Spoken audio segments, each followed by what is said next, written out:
साथियों, मैं शिवम और शिव प्रताप मिश्रा एक बार पुनः आप लोगों के समक्ष आया हूँ। साथियों, बहुत ही खेद का विषय है और खेद के साथ साथ बहुत बड़े विचार का विषय भी है कि कांग्रेस की विचारधारा राष्ट्रीय मुद्दों पर किस प्रकार की रही है।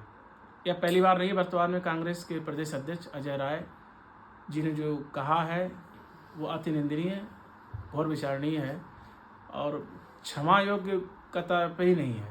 साथियों, देश की जो मुख्य केंद्रीय विपक्षी पार्टी कांग्रेस ऐसे राष्ट्रीय सुरक्षा जैसे मुद्दों पर इस भयावह समय में, जब संपूर्ण देशवासी एक स्वर में पाकिस्तान की धज्जियां उड़ाने का संकल्प पूरे प्रबल मनोभाव से ले रहे हैं, तब कांग्रेस पार्टी के उत्तर प्रदेश के प्रदेश अध्यक्ष अजय राय जी ने राफेल जेट का मजाक उड़ाते हुए राफेल जेट को खिलौना बताया, एक वीडियो बनाया जो कांग्रेस की जो प्रदेश अध्यक्ष है जो ऐसा मजाक किया है हमारी सेना के साथ, ये कतई भी क्षमा योग्य नहीं है। साथियों, और इस राष्ट्रद्रोही कृत्य से टूटे हुए भिखमंगे पाकिस्तान में एक नई आशा की किरण जगी है।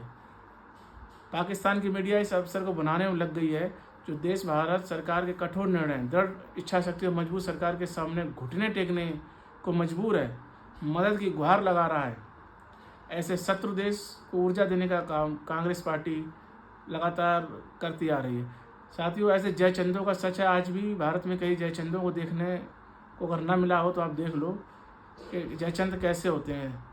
लेकिन मैं उन जयचंदों को भी कहना चाहता हूं कि वो जयचंद इतिहास से सबक लें और देखें सम्राट पृथ्वीराज चौहान का विरोध करने के उपरांत भी जिनके सहायक बने थे, उन्होंने जयचंद को किस अंजाम तक पहुँचाया था। सर्वविदित है कि कहने की आवश्यकता नहीं है क्या हर्ष हुआ जयचंद का जो गद्दारी की। साथियों, नवचेतना पार्टी ऐसे राष्ट्र विरोधी विचारधारा का पुरजोर विरोध करती है तथा केंद्र सरकार और भारत सरकार के यशस्वी प्रधानमंत्री आदरणीय नरेंद्र मोदी जी से अनुरोध करती है कि ऐसे धूर्त लोगों के विरुद्ध कठोर से कठोर निर्णय लिया जाए और राष्ट्रीय सुरक्षा कानून के तहत कार्रवाई की जाए ताकि भविष्य में ऐसा कोई भी कृत्य न कर सके। भारतीय सेना का मनोबल प्रभावित करने का कार्य जो उन्होंने किया उसके लिए उनको क्षमा मांगनी चाहिए देश के सामने। और यह वाकया पहली बार नहीं है, इससे पूर्व भी पठानकोट हमले के समय संपूर्ण देश ने देखा किस प्रकार ओछी राजनीति का परिचय दिया और सबूत मांगते रहे हमारे देश के जवानों से कि उन्होंने किस प्रकार अपने शौर्य का परिचय दिया था। साथियों, भारतीय सेना विश्व की सर्वश्रेष्ठ सेना है, निसंदेह इसमें कोई शक नहीं है, कोई गुंजाइश नहीं। हमारी सेना की ताकत क्या है, आतंकिस्तान को 3 बार घुटनों के बल नाक रगड़ने को मजबूर कर दिया है। साथियों, नवचेतना पार्टी और पूरा देश इस मुद्दे पर 100% जोश के साथ देश के यशस्वी प्रधानमंत्री श्री नरेंद्र मोदी जी के साथ है। भारतीय सेना के साथ हम इस आवाज़ को और बुलंदी के साथ पहुंचाएंगे और कांग्रेस पार्टी के काले चेहरे को देश की जनता के सामने जरूर लाएंगे। यह देश की मजबूत सरकार की ही देन है कि आतंक का जन्मदाता पाकिस्तान किस तरह से त्राही कर रहा है, घुटने के बल पर है, किस तरह से अपनी नाक रगड़ रहा है। यह देश के यशस्वी प्रधानमंत्री श्री नरेंद्र मोदी जी की ही देन है। दुनिया भर में घूम कर किस तरह से भारत पर दबाव बना रहा है, लेकिन भारत किसी भी सरकार, किसी भी देश के दबाव में रहने वाला नहीं है। नरेंद्र मोदी जी और केंद्रीय गृह मंत्री श्री अमित शाह जी के मजबूत नेतृत्व का ही परिणाम है कि पाकिस्तान को रात्रि में नींद नहीं आ रही है। पठानकोट में जो षड्यंत्र रचा था आतंकिस्तान ने, उसके बाद जो नरेंद्र मोदी जी की प्रबल इच्छा शक्ति और नेतृत्व और दृढ़ इच्छा शक्ति का नज़ारा आतंकिस्तान और उसके आकाओं ने जो देखा था वो कदापि भूल नहीं पाएंगे इस चीज़ को। उसमें उसके तथाकथित गीदड़ 300 से अधिक आतंकवादी चूहे की मौत मारे गए।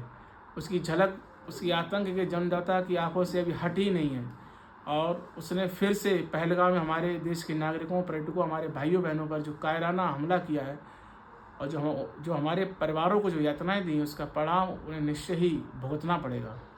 साथियों, नवचेतना पार्टी का राष्ट्रीय अध्यक्ष मैं शिवम और शिव प्रताप मिश्रा अपनी व्यक्तिगत निजी राय भी प्रस्तुत कर रहा हूँ आप लोगों के समक्ष। नवचेतना पार्टी का मानना है कि यशस्वी प्रधानमंत्री श्री नरेंद्र मोदी जी के नेतृत्व में भारत विश्व की तीसरी आर्थिक महाशक्ति बनने की ओर अग्रसर है। हमारा देश भारत विश्व की चौथी प्रबल सैन्य शक्ति है, इसका कोई तोड़ नहीं है। रण में हमारी भारतीय सेना के सूरवीरों को कोई सानी नहीं है, किसी से कोई बराबरी की बात तो छोड़ दीजिए साथियों, कोई आसपास भी नहीं। फिर भी हमें वीरता के साथ साथ बुद्धिमानी का परिचय देना होगा। मेरा निजी मानना है कि हमें पाकिस्तान से सीधे युद्ध को इस समय कुछ अल्प समय के लिए टालते हुए अन्य माध्यमों जैसे शिमला समझौता रद्द कर पाकिस्तान ने अपनी इच्छा शक्ति को तो प्रकट की है, सरकार ने अपनी इच्छा शक्ति तो प्रकट की है, इसे कठोरता से पाकिस्तान की ओर ले जाने वाली जीवनदायिनी नदियों के जल प्रवाह को तत्परता के साथ रोकने का कार्य अवश्य करना चाहिए। युद्ध के स्थान पर पूर्व की बात 2-4 बड़ी एयर स्ट्राइक ही इस समय का सही विकल्प महसूस हो रहा है, क्योंकि हमारे देश की अर्थव्यवस्था बड़े नरम दौर से गुजर रही है और हम सभी विश्व की तीसरी आर्थिक महाशक्ति बनने की ओर अग्रसर है। साथियों, नवचेतना पार्टी ऐसे जिम्मेदारी के साथ निर्णय लेने की वकालत करती है। हालांकि पार्टी ऐसे समय में सरकार जो भी निर्णय लेगी पूरे मनोयोग, पूरे आत्मविश्वास के साथ सरकार के साथ कंधे से कंधे मिलाकर खड़ी है। नवचेतना पार्टी सदैव राष्ट्रीय मुद्दों पर देश के यशस्वी प्रधानमंत्री श्री नरेंद्र मोदी जी के प्रखर नेतृत्व, केंद्रीय गृह मंत्री आदरणीय श्री अमित शाह जी के नेतृत्व में भारत सरकार का समर्थन करती रहेगी। नवचेतना पार्टी सदैव भारतीय सेना के वीर जवानों का हृदय की गहराई से न केवल समर्थन करती है बल्कि उनके देश के प्रति समर्पित भाव की सदैव ऋणी है। इस देश के 145 करोड़ देशवासियों को भारतीय सेना पर गर्व है, भारतीय सेना का अदम्य साहस पर गर्व है। देश के आदरणीय यशस्वी प्रधानमंत्री श्री नरेंद्र मोदी जी एवं भारतीय सेना का संपूर्ण देश हृदय की अनंत गहराइयों से प्रशंसा करता है। साथियों, जो भारतीय सेना ने अपना पराक्रम, अपना शौर्य संपूर्ण विश्व को दिखाया है, पाकिस्तान में छुपकर बैठे आतंक के आकाओं को करारा जवाब दिया है, निश्चित रूप से है बहुत ही प्रशंसा के योग्य है। नवचेतना पार्टी सदैव अजय राय कांग्रेस के जो प्रदेश अध्यक्ष हैं उत्तर प्रदेश के, ऐसे कांग्रेसी नेताओं का, उनकी देश के प्रति दुर्भावना से ग्रसित विचारधारा का, उनके गैर जिम्मेदाराना विचारों, उनके बयानों का, उनके राष्ट्र विरोधी उल जुलूल बयानों का सदैव विरोध करती रहेगी। साथियों, नवचेतना पार्टी की तरफ से मैं शिवम उर्फ प्रताप मिश्रा, पाकिस्तान को आतंकित करने वाले भारतीय सेना के शूरवीरों और देश के यशस्वी प्रधानमंत्री आदरणीय श्री नरेंद्र मोदी जी को बार बार धन्यवाद ज्ञापित करता हूँ। बहुत बहुत धन्यवाद।